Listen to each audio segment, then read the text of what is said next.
semoga dalam keadaan baik dan sehat, dan juga semoga tetap semangat dan selalu bahagia selama berada di rumah.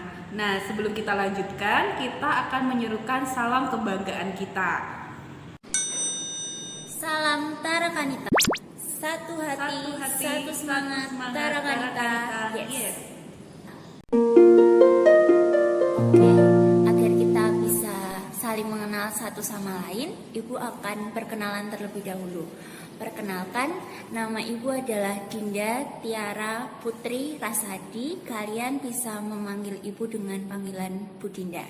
Dan di SMP Tarakanita ini, Bu Dinda mengajar BK kelas 7 dan kelas 8AB.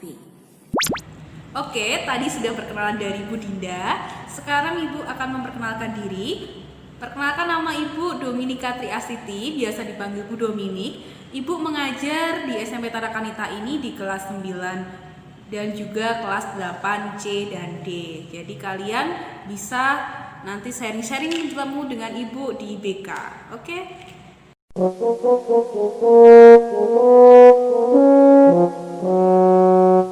Nah, dalam video kali ini kami akan mengenalkan kalian tentang BK yang ada di SMP Tarakanita. Terutama nih bagi yang kelas 7 mungkin baru mengenal apa itu BK. Kemudian dari yang kelas 8 dan kelas 9 mungkin masih berpersepsi dan takut dengan BK. Mungkin persepsinya masih, oh ternyata BK itu hanya menangani masalah yang orang-orang yang bermasalah saja, kemudian hanya menangani tata tertib, atau ada yang lainnya yang persepsi kalian masih takut dengan BK, atau mungkin menganggap bahwa BK itu adalah polisi sekolah, gurunya galak. Nah, sebenarnya BK itu asik dan juga BK itu adalah sahabat siswa. Jadi bagi kalian untuk lebih mengenal BK itu apa, supaya kalian persepsi atau pemikiran kalian bisa lebih positif tentang BK, bahwa BK itu sebenarnya asik dan BK itu adalah sahabat siswa. Oke, tadi kalian sudah mendengar dari Bu Dominik bahwa BK itu sahabat siswa, BK itu asik. Tetapi sebelumnya kita harus tahu sebenarnya BK itu apa sih? Nah, BK itu adalah bimbingan dan konseling. Nah, tugas-tugas guru BK di sekolah itu adalah untuk memfasilitasi kalian atau peserta didik agar bisa mencapai kemandiriannya dalam mencapai tugas-tugas perkembangan. Nah, kalian tahu nggak nih, tugas-tugas perkembangan itu apa saja? Nah, salah satu tugas perkembangan adalah kalian harus bisa bertanggung jawab atas diri kalian, dan kalian pun harus bisa memahami diri kalian dan lingkungan kalian. Seperti itu. Dan ketika kalian sudah mencapai tugas-tugas perkembangan kalian pun nanti akan bisa hidup bahagia dan juga hidup sejahtera pastinya. Oke, tadi sudah dijelaskan sama Bu Dinda yaitu tentang pengertian BK. Nah, Ibu akan menjelaskan tentang tujuan BK itu apa. Nah, tujuan BK ini ada tujuan umum dan tujuan khusus.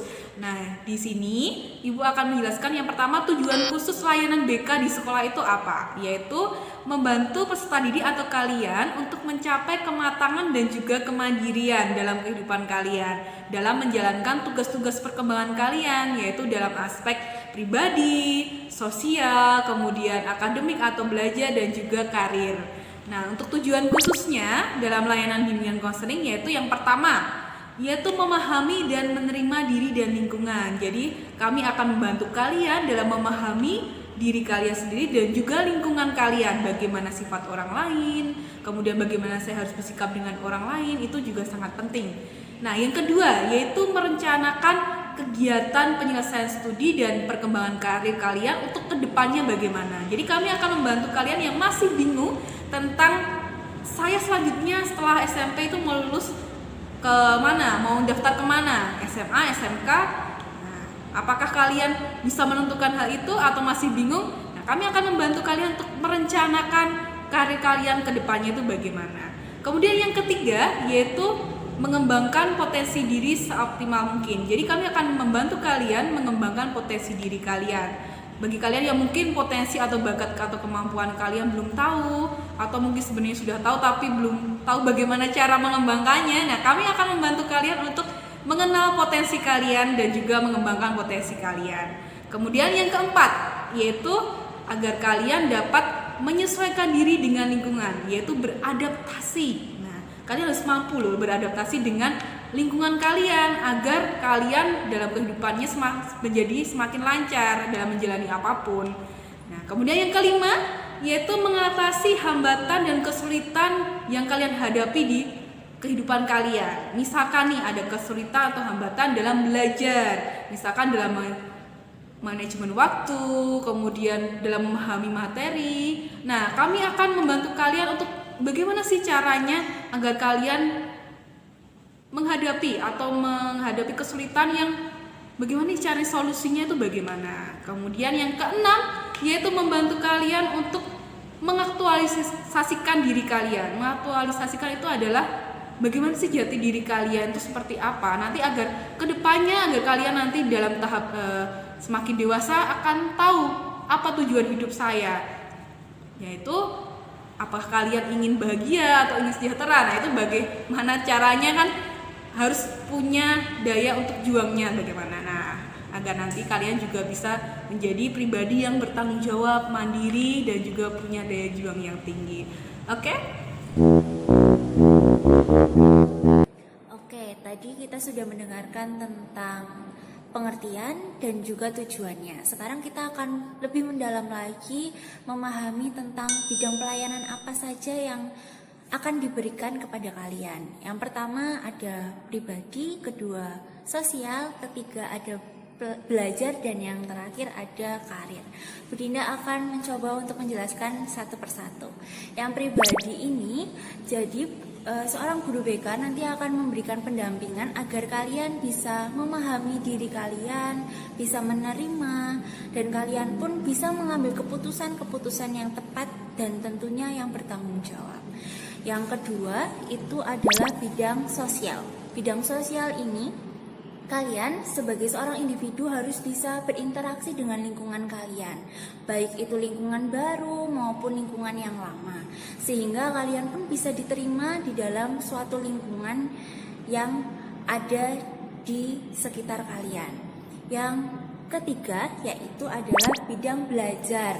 Bidang belajar ini pastinya kalian harus mengetahui sebenarnya gaya belajar yang pas untuk aku itu apa ya, agar kita atau agar peserta didik mampu untuk dapat mencapai hasil yang terbaik.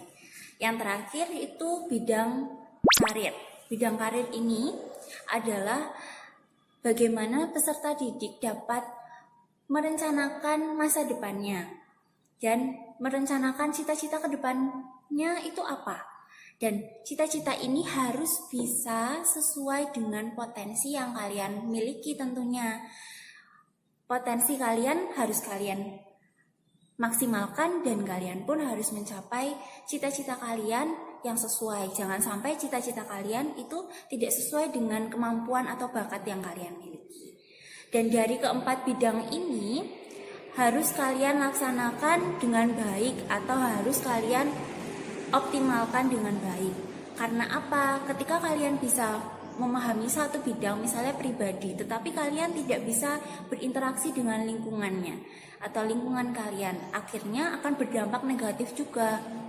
Dan kalian pun nantinya akan merasa tidak maksimal dalam menjalani kehidupan kalian. Dan dari keempat bidang ini pun kalian nantinya akan mencapai kebahagiaan dan kesejahteraan ketika sudah bisa mencapai keempat bidang pelayanan ini.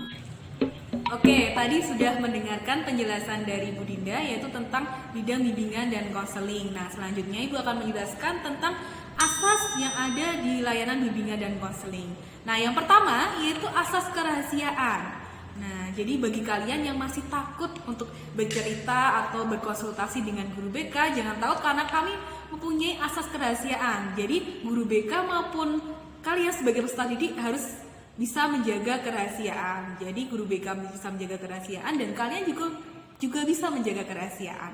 Oke, yang kedua yaitu asas kesukarelaan. Jadi harus ada rasa sukarela guru BK maupun peserta didik untuk mengikuti layanan bimbingan dan konseling. Jadi Ibu mendengarkan apa yang kalian sampaikan, juga sebaliknya kalian juga bisa mendengarkan apa yang Ibu menjelaskan seperti itu.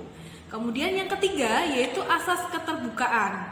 Jadi harus ada keterbukaan antara guru BK dan konselingnya atau peserta didik dalam mengikuti layanan bimbingan dan konseling agar proses misalkan di layanan konseling itu atau konsultasi bisa lancar dan efektif karena tidak tertutupi, kemudian ada keterbukaan sehingga kalian nanti juga dapat mendapatkan informasi atau solusi yang tepat seperti itu. Kemudian yang keempat yaitu keaktifan. Jadi sama-sama aktif antara guru BK dan juga peserta didik harus aktif dalam layanan bimbingan dan konseling. Agar apa? Agar ada timbal balik, ada saling komunikasi. Ada sama-sama aktif nih, sehingga nanti kalian mendapatkan solusi yang tepat, mendapatkan cara mengatasi atau masalah yang kalian hadapi itu bagaimana sih cara mengatasinya itu bisa lebih tepat karena ada keaktifan dan juga keterbukaan tadi. Kemudian yang kelima yaitu kemandirian. Jadi kemandirian ini adalah salah satu asas yang bertujuan untuk agar kalian bisa semakin mandiri atau semakin bisa melanjutkan atau memutuskan keputusan sendiri, yaitu dalam bidang misalkan tadi pribadi, dalam bidang sosial, dalam bidang belajar, kemudian karir, kalian bisa memutuskan sendiri. Kemudian yang keenam yaitu asas kekinian dan juga yang ketujuh adalah asas kedinamisan. Kekinian dan kedinamisan itu adalah asas di mana guru BK maupun peserta didik itu harus kekinian, harus tahu up to date, harus tahu kondisi situasi lingkungan saat ini sehingga keputusan atau mungkin solusi yang dari masalah itu harus sesuai sehingga dapat berjalan lancar, bisa beradaptasi dengan lingkungannya nanti. Kemudian yang selanjutnya yaitu keterpaduan dan keharmonisan. Jadi dua asas ini, keterpaduan dan keharmonisan itu harus sesuai dengan tujuan sekolah, harus sesuai dengan tujuan pendidikan, di mana nanti hasil akhirnya yaitu untuk diri kalian sendiri, yaitu menjadi pribadi yang mempunyai rasa bahagia, kemudian sejahtera. Jadi harus sesuai dengan tujuan visi misi sekolah dan juga harus sesuai dengan tujuan pendidikan.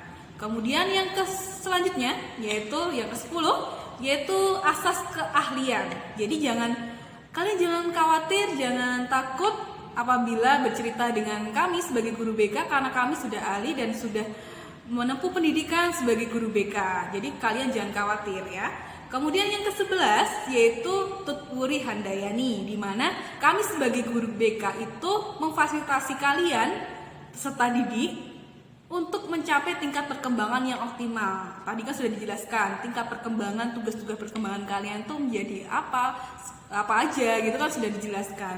Nah itu adalah ranah BK untuk membantu kalian agar kalian dapat meningkatkan atau dapat secara optimal menjalankan tugas-tugas perkembangan kalian. Jadi asas ini kami pegang dan kalian juga jangan ragu untuk bercerita, untuk memberikan informasi apapun atau mungkin dalam waktu kalian masih dalam keadaan mungkin bingung atau bagaimana, silahkan boleh bercerita.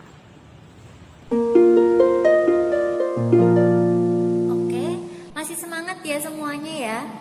Nah, kita akan lanjut lagi tentang layanan apa saja sih yang akan diberikan guru BK kepada peserta didik. Di sini ada 4 layanan. Yang pertama adalah layanan bimbingan klasikal. Layanan bimbingan klasikal ini adalah layanan yang dilaksanakan dengan setting kelas yang tatap muka. Jadi nanti akan terjadwal setiap minggunya 1 jam pembelajaran. Tetapi di masa PJJ seperti ini memang tidak terjadwal. Tapi jangan khawatir karena kalian pasti akan tetap mendapatkan layanan informasi yang nanti akan kami sampaikan melalui media sosial. Yang kedua, tidak jauh beda dari layanan bimbingan klasikal, yaitu layanan bimbingan kelompok. Layanan bimbingan kelompok ini hampir sama seperti yang bimbingan klasikal, akan tetapi jumlah pesertanya itu tidak sama. Kalau yang tadi klasikal kan dalam satu kelas, jadi kira-kira 27 tuh. Nah, tapi kalau yang bimbingan kelompok ini paling tidak hanya 8 8 sampai 15 orang yang mengikuti. Tetapi topik yang akan dibahas itu adalah topik yang umum, tidak yang khusus dan tidak bersifat rahasia. Dan topik yang akan dibahas ini sebelumnya nanti akan ada persetujuan antara guru BK maupun anggota kelompoknya yang mau membuat topik itu. Misalnya sebelumnya guru BK akan mencatat dulu topik yang akan dibahas dalam bimbingan kelompok itu, misalnya tentang kiat-kiat belajar gitu, atau bisa juga dari beberapa anggota kelompok itu mereka membahas terlebih dahulu, besok kita akan membahas topik yang ini karena sesuai dengan kebutuhan kita, seperti itu. Dan yang ketiga adalah konseling kelompok. Konseling kelompok ini adalah kegiatan untuk mengatasi permasalahan-permasalahan yang khusus dan bersifat rahasia. Jadi di antara anggota kelompoknya harus bisa menjaga asas kerahasiaan seperti yang tadi sudah disampaikan oleh Bu Dominik. Jadi dari masing-masing anggota kelompok maupun dari guru BK-nya pun harus bisa menjaga asas kerahasiaan seperti itu. Jadi kita saling belajar untuk menjaga rahasia satu dengan yang lain. Dan yang di sini dalam konseling kelompok itu terdiri dari sekitar 5 sampai 10 orang gitu ya. Dan yang terakhir adalah layanan konseling individu. Layanan ini sama seperti konseling kelompok, tetapi kalau individu ini berarti hanya satu orang. Jadi satu orang bertemu dengan guru BK untuk menceritakan sesuatu masalah atau apa. Jadi di dalam layanan ini bersifat sama pribadi dan bersifat khusus. Jadi antara guru BK dan peserta didik yang akan melaksanakan konseling ini harus saling menjaga kerahasiaan. Dan di dalam konseling ini nanti guru BK dan konseli atau peserta didik akan mengidentifikasi masalah yang dialami, penyebab masalah, menemukan alternatif pemecahan masalah itu sendiri, dan mengambil keputusan terbaik. Dan yang terakhir adalah bagaimana konseli atau peserta didik dapat mewujudkan keputusannya atau dapat melaksanakan keputusannya itu dengan bertanggung jawab, seperti itu. Jadi di sini ada 4 layanan yang nantinya akan kalian terima. Oke, setelah kalian mendengarkan penjelasan dari Bu Dinda tentang layanan bimbingan dan konseling, jadi di situ banyak sekali ya, tadi ada 4. Nah, setelah kalian mendapatkan layanan bimbingan dan konseling tersebut, apa sih manfaatnya? Nah, manfaatnya yang pertama, yaitu kalian akan merasa lebih baik dan lebih tenang, dan juga bahkan merasa lebih bahagia dan lebih nyaman, seperti itu. Karena apa? Karena kami membantu kalian untuk menerima setiap sisi diri kalian. Jadi menerima diri kalian dari plus minusnya, dari kelemahan kelebihan kalian. Jadi kalau kita punya kelemahan dan kelebihan, kita harus bisa menerima itu. Kemudian yang kedua, yaitu dapat menurunkan atau bahkan mungkin menghilangkan tingkat frustasi atau stres kalian, karena mungkin kalian sedang menghadapi masalah yang sangat berat atau mungkin menghadapi masalah yang sekiranya tidak bisa diselesaikan oleh diri sendiri. Maka boleh sharing dengan kami sehingga kami dapat membantu kalian menurunkan frustasi atau stres kalian. Yang ketiga, yaitu kalian dibantu untuk memahami dan menerima diri kalian dan juga menerima dan memahami orang lain. Dengan begitu kalian bisa berdamai dengan diri kalian sendiri dan juga membina hubungan dengan orang lain secara positif dan efektif. Yang keempat, yaitu kami membantu kalian untuk mewujudkan perkembangan kalian secara perilaku maupun sikap menjadi lebih baik. Nah, kami akan membantu kalian dan mendampingi kalian bagaimana sih cara bersikap dengan orang lain yang baik, bagaimana sehingga kalian bisa beradaptasi, sehingga nanti kalian juga menjadi pribadi yang bertanggung jawab, disiplin, kemudian mandiri dan punya daya juang yang tinggi, seperti itu. Jadi banyak sekali ya manfaatnya untuk BK. Nah, kalau kalian tahu manfaatnya begitu banyak, kenapa nggak datang dengan BK dan cerita kepada kami, ya kan? Nah, sekarang kalian nggak usah ragu, nggak usah takut, dan semoga pengenalan tentang BK ini membuat kalian lebih percaya dengan BK, lebih terbuka dengan BK apabila kalian ingin mengatasi kesulitan kalian, ingin bercerita atau hanya ingin cerita-cerita sharing-sharing atau apapun, kami terbuka bagi siapapun.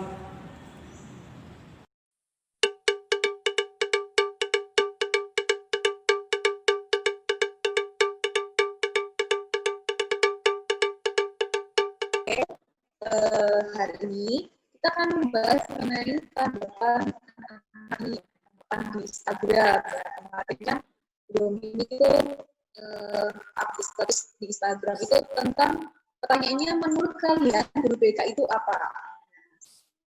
Pertanyaan yang pertama ini Bu Dinda ada yang bilang bahwa guru BK itu adalah guru, memang guru ya Bu Dinda di sini.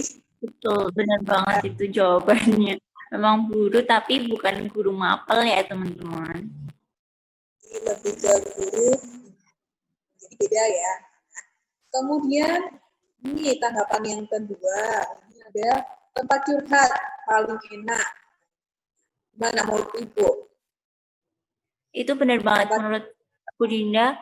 Memang tempat curhat, jadi nggak selamanya itu kalau datang ke BK itu harus ada masalah yang besar sekali, tetapi ternyata masalah yang kecil aja bisa ya Bu Dom ya, bisa datang ke kita, dan kecemasan-kecemasan yang kecil aja bisa loh diceritain ke kita. Jadi nggak usah khawatir, aduh takut nih masalahku cuma kayak gini, masa aku datang ke BK, jangan sampai khawatir. Ya, setuju. Kemudian ini jadi BK itu apa ya? Siapapun mau jadi tempat curhat, mau jadi tempat sharing, kemudian ini itu seperti orang yang suka operasi dadakan ketika siswa saat pelajaran berada di kantin. Gitu. Nah ini gimana Bu Dinda? PP ini bukan ya, kami bukan PP, kami itu. Tapi kalau di saat kami tiba-tiba menemukan kalian saat pelajaran berada di kantin, nah itu yang sebenarnya kurang tepat juga. Kalau kalian saat pelajaran ada di kantin, jadi kalau saat pelajaran ya kita saling belajar mengingatkan ya Bu, mengingatkan agar besoknya tidak seperti itu lagi. Ya, jadi kita saling mengingatkan dan juga saling menghargai satu sama lain. Itu kemudian selanjutnya, seharusnya guru BK tidak menjudge murid ketika ada masalah dan tidak melarang murid untuk cerita ke orang tua. Gimana? Kalau menjudge kami tidak menjudge ya, maksudnya kami tidak mencap kalian seperti apa, kenapa, tidak, enggak. Kami sama, semuanya terlihat sama dengan kalian punya ciri khas masing-masing. Kemudian untuk tidak melarang murid untuk cerita ke orang tua itu sebenarnya terserah anaknya ya Bu Dinda. Iya, jadi bukan kita yang ngambil keputusan, tapi benar-benar peserta didiknya bagaimana cara dia bisa mengatasi permasalahannya. Jadi bukan karena kita misalnya mencegah untuk ngomong atau bicara kepada orang tua itu salah banget. Pasti kalau misalnya seperti itu, pasti sebelumnya sudah ada percakapan dulu atau pembicaraan dulu. Keputusan apa yang terbaik yang harus dilakukan oleh dia, Bu. Oleh murid ya, oleh siapapun ya yang atau siapapun yang concern. Nah, yang penting kita tujuannya adalah yang tadi ya, seperti yang dijelaskan, yaitu memandirikan peserta didik. Jadi kalian bisa mengambil keputusan yang baik itu seperti apa. Nah, kemudian nih pertanyaan selanjutnya, paling pengertian, paling asik dan baik. Waduh. Semoga sekali nih Bu. Paling pengertian. Kayaknya kita nggak bisa nilai sendiri ya Bu. Semoga seperti itu ya, biar kita juga, kalian juga nyaman untuk bisa ngobrol sama kita. Yang penting adalah yang pertama, itu membuat kalian nyaman untuk cerita atau kemudian selanjutnya ini ada harus peka dan ada konseling anak, karena menurut ini yang menulis ini, anak datang ke sekolah punya kesehatan mental yang beragam, karakter yang beragam, seperti itu. Ya, kalau menurut Bunda gimana? Benar banget itu.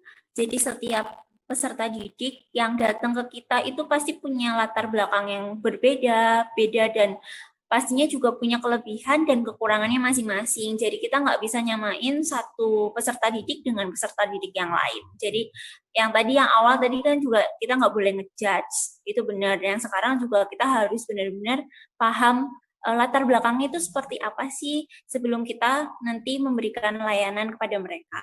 Gitu. Makanya perlu sekali keterbukaan ya Bu, keterbukaan antar peserta didik sehingga kami lebih memahami kalian memahami kami, dan kita akan mencapai mungkin tujuan layanan yang lebih bermanfaat. Salah ya Bu, biar kita dalam mendampingi juga nggak salah. Kalau misalnya tidak terbuka, akhirnya kita bisa siapa tahu tidak sesuai karena tidak ada keterbukaan satu dengan yang lain. Ya.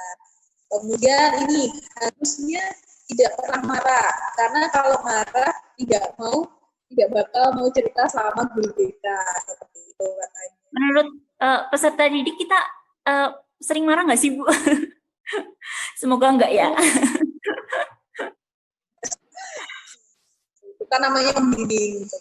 Betul. Tapi kalau kalian nganggap kami itu marah, kalian boleh kok namanya bertanya kenapa ibu marah gitu kan, atau bagaimana. Jadi terbuka saja. Kami nggak mau, tapi kami benar-benar membimbing dan mengarahkan kalian yang terbaik itu seperti apa. Ini kan kalau manusia marah ya, asalkan marahnya sesuai waktunya tepat pada orang tepat dan tujuannya juga tepat, tapi bisa dilakukan. Mungkin bukan marah, tetapi kita bersikap tegas ya Bu, biar anak-anak juga benar-benar bisa melakukan hal-hal yang positif. Mungkin ketika kalian juga tidak diingatkan, nanti siapa tahu kalian juga nggak tahu kalau misalnya itu salah. Dan itu butuh juga loh ternyata ketegasan agar kalian tahu, oh ini salah berarti besok aku nggak boleh ngelakuin ini lagi nih gitu. Lebih ke ditegaskan agar sama-sama tahu dan sama-sama paham. Nah ini selanjutnya, tempat curhat untuk mendapatkan suatu solusi atau langkah yang baik, tempat pelarian para anak-anak yang memiliki masalah di sekolah. Nah ini seperti yang tadi bilang ya, bahwa di BK ini tidak hanya terbuka pada siswa-siswa yang bermasalah saja, tapi semua siswa. Jadi memang tempat pelariannya pas ketika bingung atau ketika ada masalah seperti itu. Dan yang pastinya bukan cuma masalah sekolah doang ya Bu ya, maksudnya masalah pribadi, masalah karir, belajar, sosial, itu bisa semuanya diceritakan kepada guru-guru BK, kepada kami. Nah kemudian yang terakhir ini, tergantung guru BK itu tergantung gurunya, kalau baik ya baik banget, kalau close-minded atau tertutup ya nyeselin banget. Kita terbuka ya Bu, kita terbuka sekali, makanya ayo datang ke kita biar kita juga tahu, oh ternyata setiap orang pasti punya permasalahan atau punya ceritanya masing-masing, agar kita pun bisa lebih lebih mengenal kalian dan kita bisa mendampingi kalian benar-benar tepat, tidak salah sasaran gitu. Ya benar sekali. Jadi kita terbuka pada siapapun, asalkan kamu juga terbuka dengan kami dan percaya dengan kami bisa masalahnya apa, solusinya nanti akan lebih tepat. Jangan takut cerita sama kita ya Bu, karena kita kan punya asas kerahasiaan dan kita pasti bisa saling menjaga kerahasiaan satu dengan yang lain. Jadi jangan takut untuk cerita. Oke.